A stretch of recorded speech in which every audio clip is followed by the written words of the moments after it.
people should fucking stop complaining. Right. People should figure out who the fuck they are. Good call. People should not listen to America propaganda of fixing the shit they suck at. They should be tripling down on what they're good at.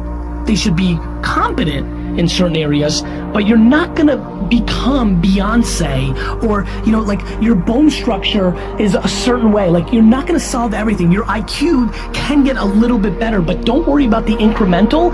Figure out what you fucking puts you on fire and you're halfway decent at. If you're lucky enough right now to be listening and you're good at what you like, become tunnel fucking vision. Because there's way too many voices telling you what and how. And here's the other thing, and this is the big one, because you have a humongous audience. The biggest thing that I've seen dividends from, have the conversation with the person that's holding you back. The reason most people who are listening right now are not doing that thing is they're worried about the opinion of somebody, usually their mother, usually their father. And the reality is that your spouse may be the person holding you back, and you have to have that conversation. Cut them off.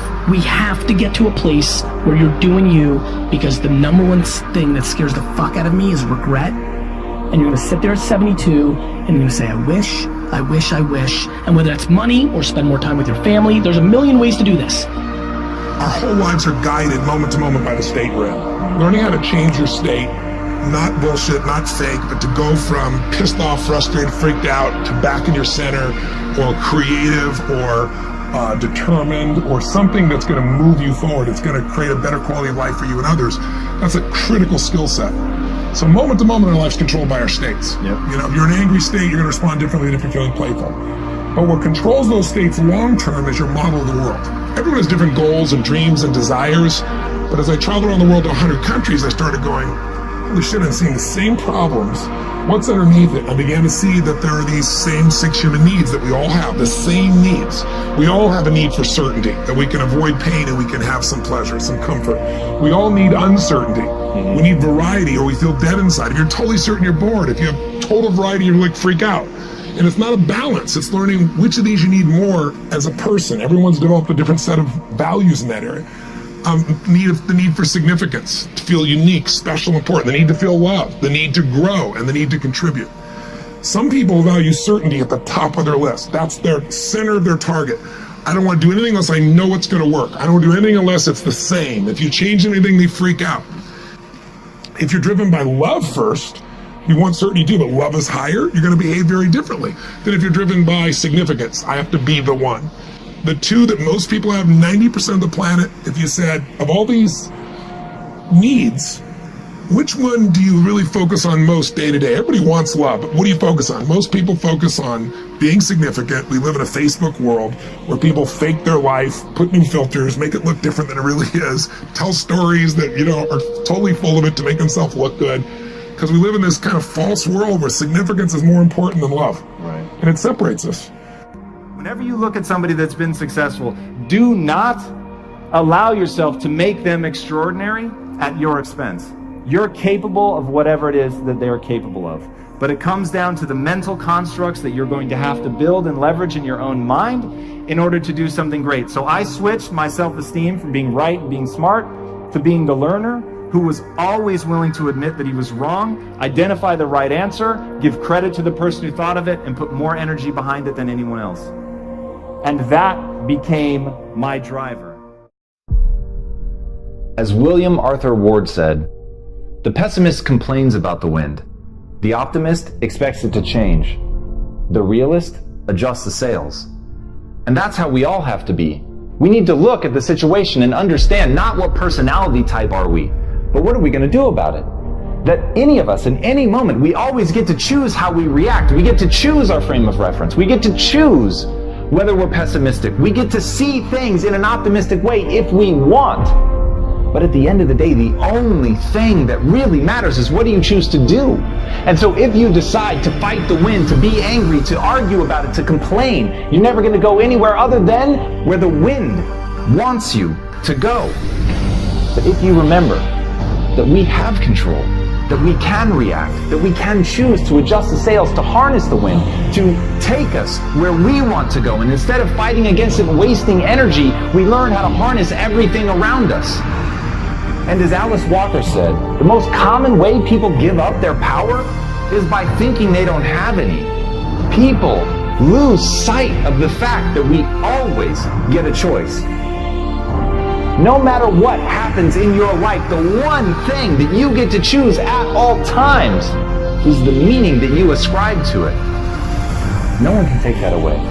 No one but you gets to decide how you react, and your reaction is the bricks by which you build the life that you want. It isn't your intentions, it's not your thoughts, it's simply the things you manifest into the world. As you take action, the world reacts. As you take action, you progress. As you take action, you learn. As you build, you create things. And as you create things, you can construct a world that matches your vision. But it's understanding that you have that power. It's understanding that you always get a choice. And you lose that power when you give that up. You lose that power when you take the emotional security of complaining, of negativity, of pessimism. But if instead, you're not only optimistic, but you're an action-oriented realist who knows there's always something to do to take advantage of the situation. And that's what I want for you. I want you to understand you can always take advantage. You can always ask a question as powerful as, how is this worst thing that happened to me actually the best thing that ever happened to me? And when you flip your mindset like that, nothing in the real world changes, but suddenly you see everything differently. And that thing, that bad thing that you were stressing about, that you were crying over, it becomes empowering. It becomes something totally new. And think about the way that you can transform the past simply by thinking about it in a new way. And when you do that, then you're going to be able to maintain your power and even grow your power, because it's coming from understanding that if you own your decisions and always respect that you can act, that you can choose to harness any situation.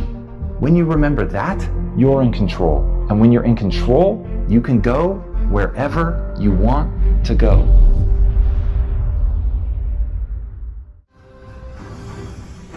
When I was young, I did not know who and what I wanted to be. And so I was influenced by the things that I seen with my eyes. And what I seen with my eyes is what I wanted to become. Why do you think you need to wait until you get a little older to become the things that you want to become in life? The problem is not making money, because at some point we're all going to make some money. The problem is, what do you do when you make your money? Eventually we're going to get old, real old, and it's about you. It's about you. So this is what I want to leave you with.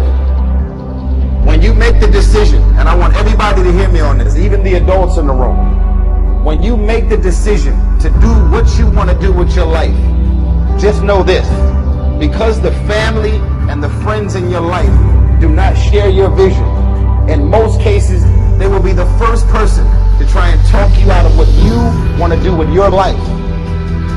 But know this: only those that can see the invisible can do the impossible.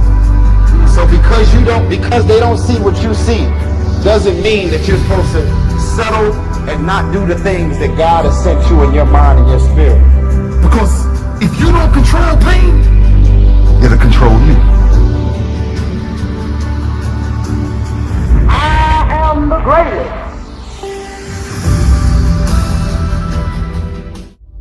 I think the greatest of people that have ever been in society, they were never versions of someone else.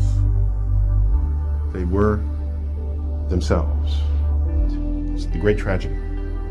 People employed in ways that don't fully tap everything they do best in life. You don't think about Michael Jordan, the basketball player, and say, oh, he was just like this other player. No. You don't even say he was like this player plus that player divided by 2 plus this. No. He's Michael Jordan.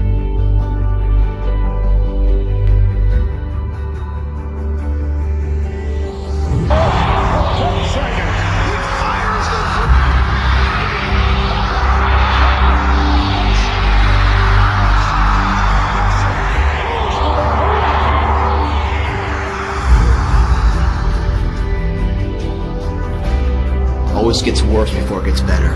It's supposed to be that way. The journey you're embarking on here with NFT 28 is not an easy path. It's not for the ill-hearted or the weak-natured. It's for the strong people. And before you embark on this journey, mentally you have to prepare yourself for it. No one's going to get worse before it gets better. When you embark this journey, you must know that it's going to go down before it comes up. But when it comes up, it's going to go so much higher than you've ever been. Sacrificing today for tomorrow's betterment. Sharpening your arsenal for perfection of what you can be. But if you didn't know that, mentally, you didn't prepare for that, you think something's wrong, maybe it's time to stop. No, it's time to move even further. You have to be equipped mentally to endure this process. Knowing what you're about to go into is step one. Knowing it's an uphill battle, but a winnable one and one that's achievable. And at the end of this race, guys, you're going to be more capable. The first step, guys, is knowing it's a tough road. But through that effort, it builds the character, the person you want to be at the end. Accept that. How else do we stay on track? We document everything. To know where we are, guys, we must first know where we've been.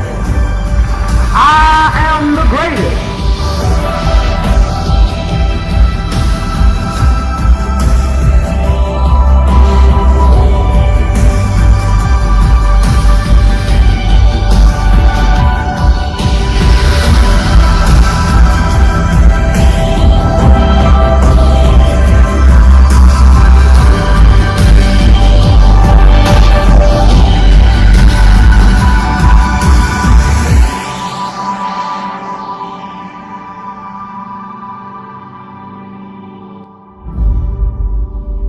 They were never versions of someone else.